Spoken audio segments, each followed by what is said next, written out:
Histoire de Chine est un podcast de la Société d'histoire des Français de Chine. Il est animé par Michel Chapdelaine. Bonne écoute!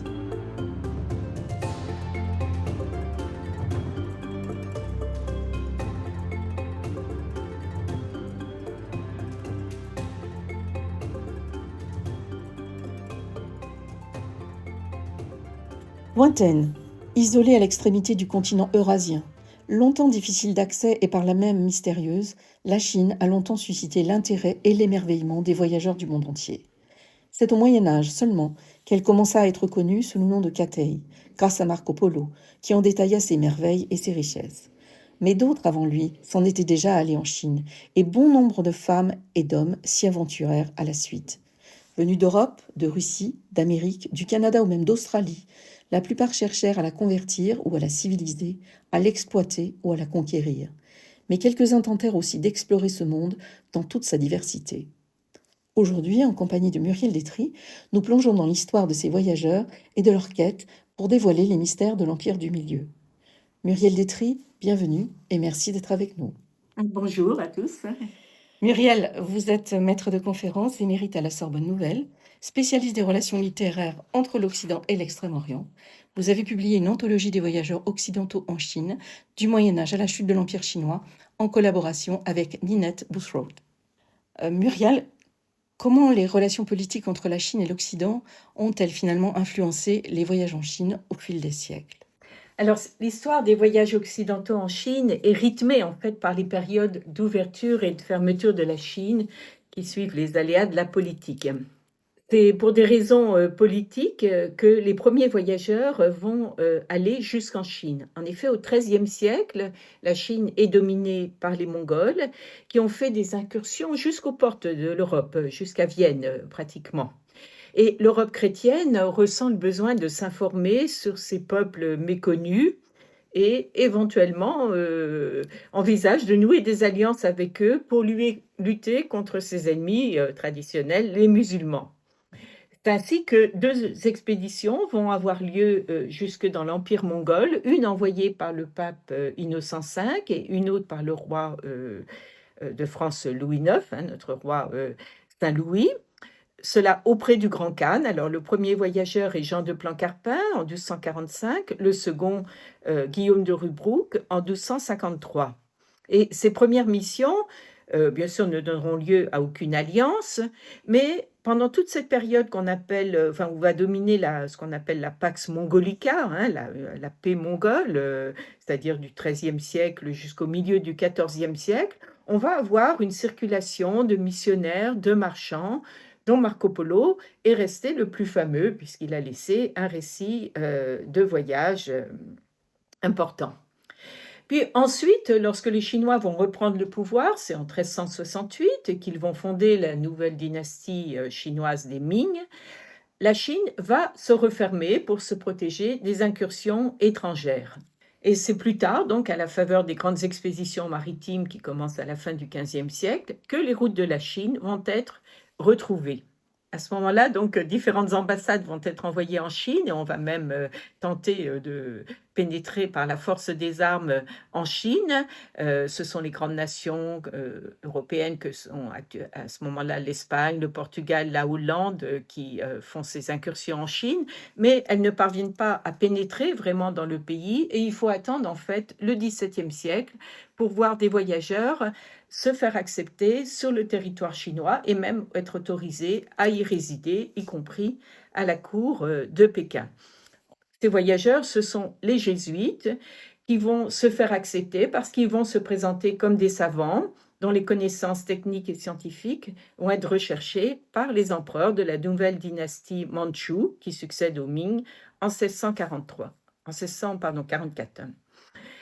Louis XIV va profiter de cet intérêt de l'élite chinoise et mandchoue pour le savoir occidental en envoyant à son tour en 1685 ce qu'on appelle des missionnaires mathématiciens à la cour impériale, dans l'espoir, lui aussi, de nouer des relations commerciales et diplomatiques avec la Chine.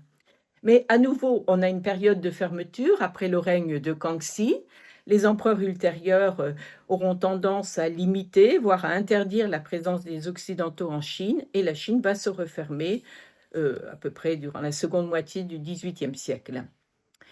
Les voyages donc ne reprendront ensuite qu'avec des ambassades de la part de pays nouveaux venus comme la Hollande, la Russie et la Grande-Bretagne, ambassades qui sont envoyées à Pékin dans l'espoir de nouer des relations commerciales, mais toutes échoueront.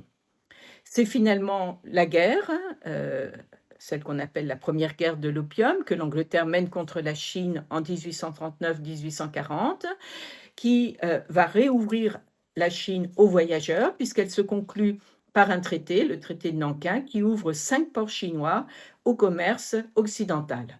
Alors, à partir de ce moment-là, du milieu du 19e, d'autres guerres, d'autres affrontements et d'autres traités suivront qui permettront d'ouvrir de plus en plus la Chine. Il y aura de plus en plus de ports et de villes ouvertes et la présence occidentale, après, ne va plus cesser jusqu'à la fin de l'Empire.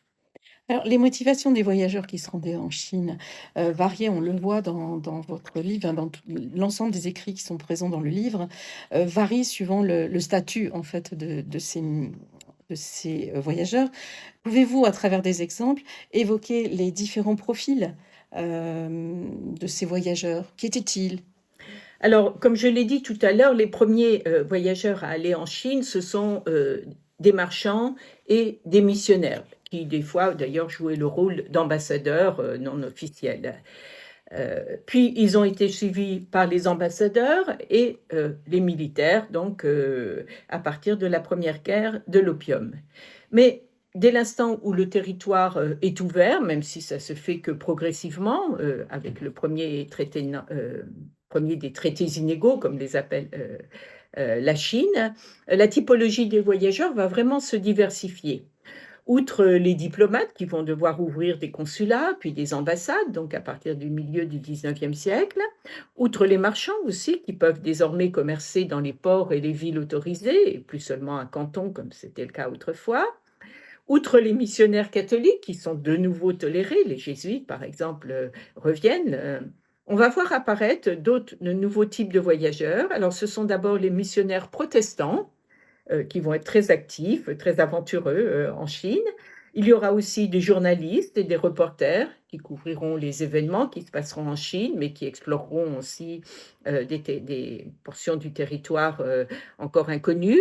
Il y aura des médecins, des ingénieurs qui vont contribuer donc à la modernisation aussi de la Chine, des explorateurs, des archéologues qui vont explorer les confins du territoire chinois. Et puis aussi et surtout, en très grand nombre, à partir de l'ouverture du canal de Suez en 1869, qui va raccourcir énormément le temps de voyage, on va avoir un afflux de touristes en Chine. La Chine va devenir en particulier à ce moment-là une escale obligée des grands tours du monde qui se développent durant les dernières décennies du 19e siècle. Alors, le voyage jusqu'en Chine était long et périlleux jusqu'au milieu du 19e siècle, mais à partir de l'ouverture du canal de Suez et de l'ouverture aussi des ports et villes de la Chine principaux, il devient un voyage d'agrément qui ne dure plus que quelques semaines et qui bénéficie d'infrastructures. Il y a des hôtels et restaurants pour occidentaux, par exemple, qui le rendent relativement confortable et aisé. Mais cela ne vaut que pour la Chine des ports, des ports de la côte occidentale et méridionale, pour la capitale Pékin, et puis aussi pour quelques ports sur le Yangtze-Kiang. Mais pour les voyageurs qui s'aventurent au-delà de cette Chine ouverte sur le monde, c'est-à-dire dans la Chine centrale et puis dans les territoires limitrophes comme la Mongolie au nord, l'Asie centrale à l'ouest, le Tibet ou le Yunnan au sud-ouest, le voyage en général reste périlleux, tout à fait inconfortable, et il nécessite la mise sur pied de véritables expéditions avec des guides, des mules et chevaux, des interprètes et des serviteurs de toutes sortes. Alors, on parle beaucoup, Muriel, de grands voyageurs au masculin, mais qu'en était-il des femmes? Y en avait-il? Alors, les femmes ont pendant longtemps été absentes de Chine, hein. Non pas qu'il n'y ait pas eu des occidentales qui ont foulé le sol chinois, mais voilà, elles n'ont pas laissé de récit. On peut quand même citer un exemple tout à fait étonnant. Guillaume de Rubruck, donc un des premiers voyageurs au XIIIe siècle à aller en Chine, dit avoir rencontré à Karakorum, hein, qui est alors la capitale de l'Empire mongol, une certaine Paquette, originaire de Metz. Alors, on ne sait trop comment elle avait pu être amenée jusque-là, mais sans doute à la faveur des grands mouvements d'invasion puis de retrait des troupes mongoles durant le XIIe, XIIIe siècle. Alors, ceci dit, étant donné que les premiers voyageurs étaient des missionnaires catholiques et puis des marchands, on comprend qu'ils n'aient pas été accompagnés de femmes. Les choses changent en fait seulement au XIXe siècle avec la diversification des types de voyageurs, comme on l'a vu. Alors, aux missionnaires catholiques viennent s'adjoindre en effet des missionnaires protestants qui, eux, sont très actifs et qui voyagent le plus souvent en couple, y compris dans des expéditions qu'ils mènent en terre lointaine pour répandre l'Évangile. Alors, pour citer un exemple, il y a une voyageuse qui s'appelle Susie Carson, de son nom de jeune fille, Rinchart, de son nom de femme mariée. C'est une missionnaire canadienne qui tente, et ce sera en vain, de pénétrer au Tibet et qui va perdre dans cette aventure son fils qu'elle a emmené avec elle et son mari. Elle fera d'ailleurs une deuxième tentative ensuite avec son second mari et finira par mourir sans parvenir à pénétrer au Tibet. Donc ça montre bien que ces voyages étaient aventureux, même si des femmes n'hésitaient pas à y participer. Et puis, parmi les diplomates qui commencent à s'installer en Chine après les 2 guerres de l'opium, on trouve là aussi un certain nombre de femmes qui accompagnent leur mari. On peut citer au moins la première d'entre elles qui a laissé un témoignage, c'est Catherine de Bourboulon, épouse de Monsieur de Bourboulon, qui est un des premiers diplomates à travailler au consulat de France à Shanghai, puis à installer la légation de France à Pékin. Et lorsque son mari, après une dizaine d'années passées en Chine, va être autorisé à rentrer en France, le couple choisit de rentrer par la voie de terre, ce qui est un peu exceptionnel à cette époque, et c'est elle qui fait le récit de leur voyage en Chine et en Mongolie. On trouve aussi à cette même époque d'ouverture des femmes touristes, voire exploratrices, qui voyagent seules pour leur agrément ou bien pour satisfaire leur curiosité. Alors là encore, entre autres exemples, on peut citer Ida Pfeiffer. C'est une Autrichienne qui mène à partir de l'âge de 45 ans une vie de voyageuse autour du monde qui l'a conduit à Canton dès 1847. On est juste quelques années après la première guerre de l'opium où la Chine commence tout juste à s'ouvrir. Ou bien plus tard, quelques décennies plus tard, une autre voyageuse Isabella Bird, d'origine anglaise, se met elle aussi à voyager pour raison de santé. C'est son médecin qui lui a conseillé de voyager pour soigner ses maux de tête, à partir de la quarantaine. Et elle va entreprendre, elle, de véritables expéditions en Asie centrale et en Chine de l'Ouest vers la fin du 19e siècle. Et bien sûr, un peu plus tard, tout le monde connaît l'exemple, songe à Alexandra de Villeneuve, mais elle voyagera, elle, juste dans les années qui suivent la chute de l'Empire.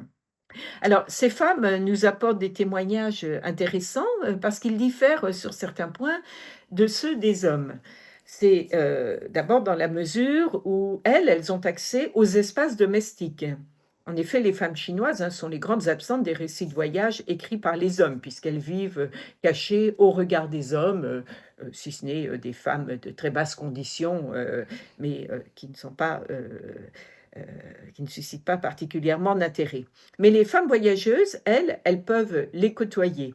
Alors, on peut citer un exemple, un certain Gervais Courtelmont qui va effectuer une mission officielle au Yunnan au tout début du XXe siècle pour explorer les possibilités de développement du commerce entre l'Indochine et la Chine du Sud. Il voyage avec son épouse et dans son récit, à un moment, il lui cède la parole pour évoquer les visites qu'elle reçoit de dames chinoises musulmanes dans sa maison de Yunnan, c'est-à-dire aujourd'hui Kunming. Pour citer un autre exemple, une Américaine, Sarah Conger, qui est l'épouse de l'ambassadeur des États-Unis à la fin du 19e, va être une des premières occidentales à être reçue à la cour par l'impératrice Cixi, qui gouverne alors seule, et elle entretiendra même des liens amicaux avec l'impératrice et des dames de la cour. Par ailleurs, ces femmes, à la différence des hommes, peuvent avoir des préoccupations féministes, hein, comme Madame Little, c'est une écrivaine qui est épouse d'un marchand anglais, Archibald Little, qui va passer des décennies en Chine, et elle va se prendre de compassion pour la situation des femmes qui ont les pieds bandés, donc lancer une campagne pour lutter contre cette coutume en fondant donc une société qu'elle appelle la Société pour le pied naturel. Alors parlons, Muriel, justement des récits des voyages. Observe-t-on une évolution dans la manière dont la Chine est décrite du Moyen Âge au début du XXe siècle? Alors oui, il y a vraiment une évolution sensible du genre et des formes qu'il prend en fonction de l'évolution des types de voyageurs que j'ai évoqués. Puisqu'au début, on a affaire à des marchands ou missionnaires qui cherchent donc à commercer en Chine ou à y répandre l'Évangile, il s'agit avant tout d'informer les autres voyageurs qui pourraient les suivre, donc sur les routes, les produits, la mentalité, ou bien sur la société et la culture. Ça, c'est le cas des voyageurs, par exemple, des jésuites, pardon, qui vont vraiment étudier la Chine et la présenter sous tous ses aspects au public européen.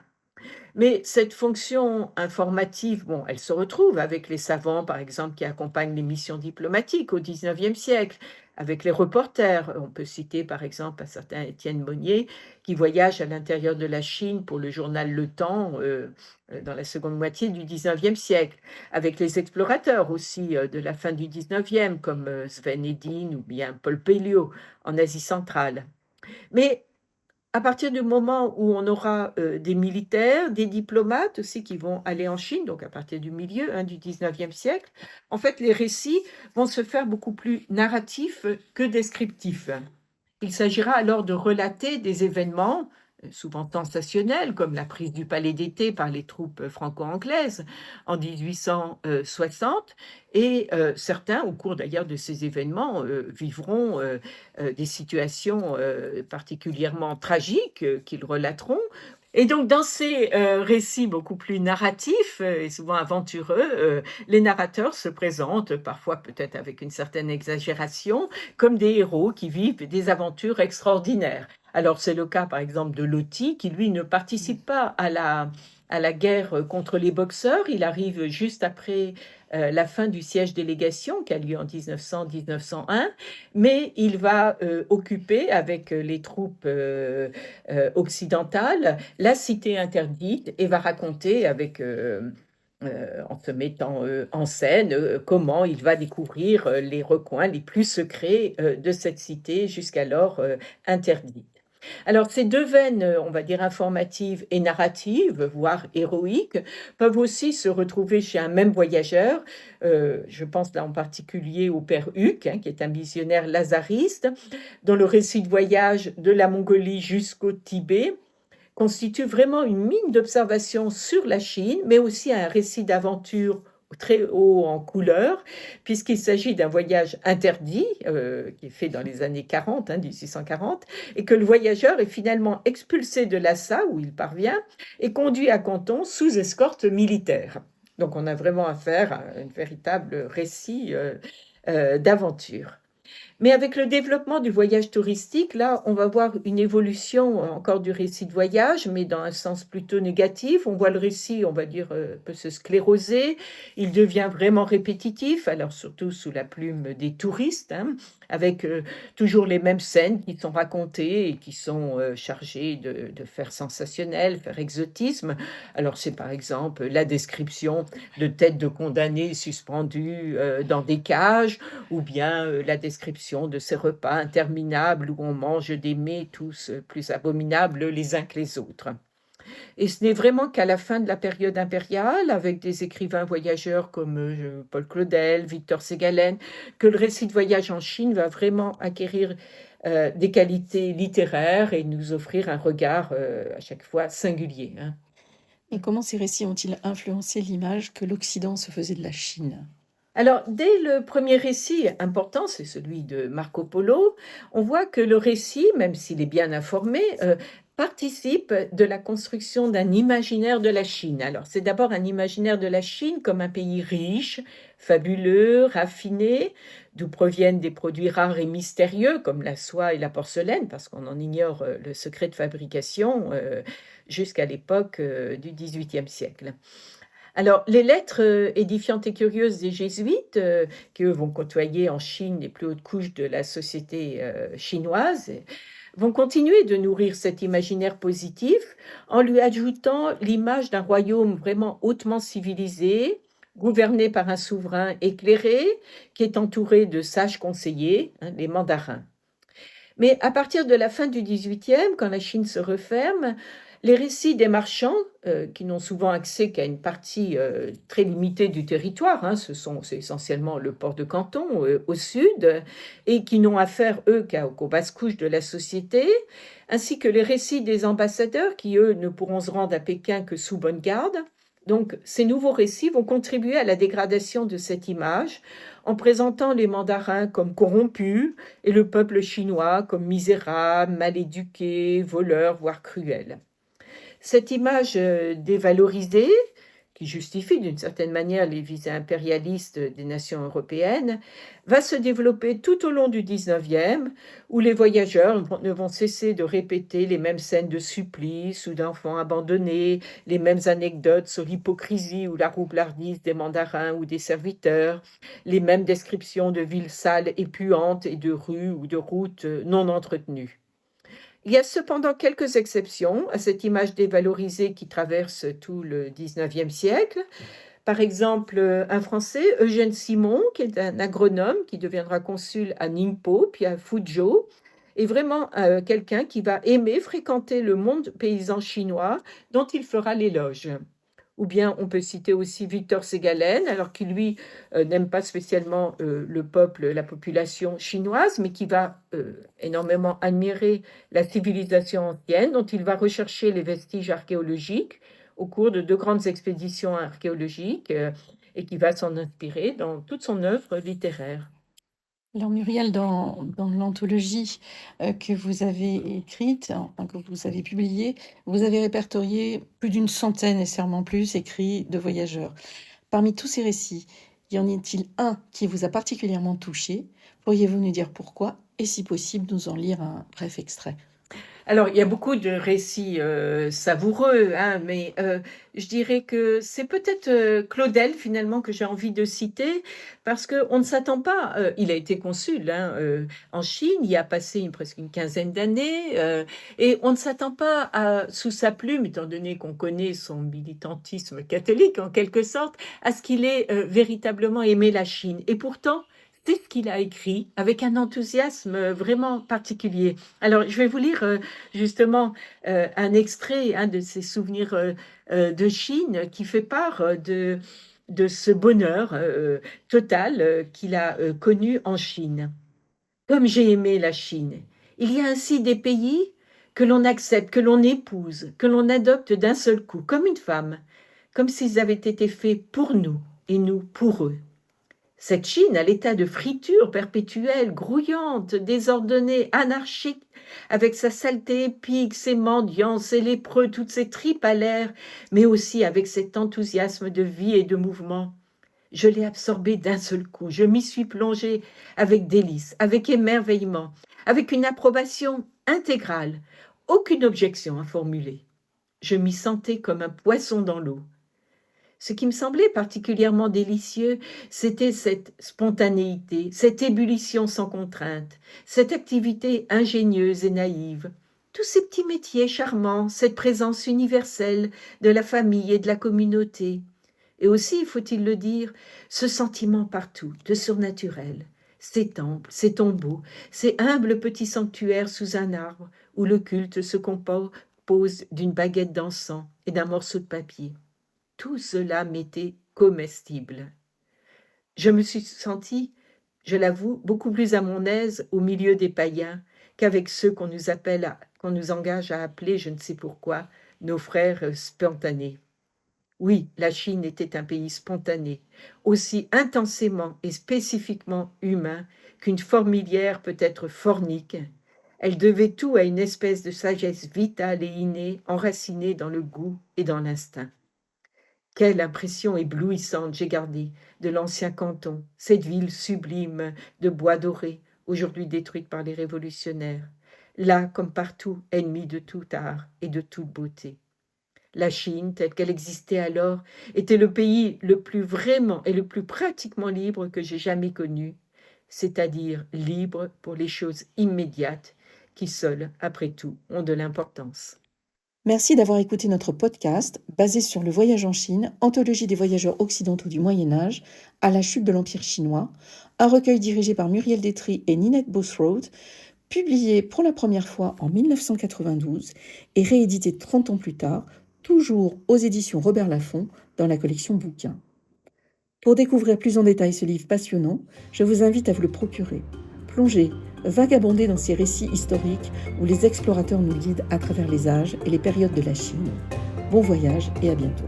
Merci à tous. Nous espérons que vous avez passé un bon moment avec le podcast Histoire de Chine. N'hésitez pas à nous soutenir d'un like sur votre plateforme de podcast de prédilection. Retrouvez la Société d'Histoire sur son site internet histoire-chine.fr. À bientôt sur Histoire de Chine.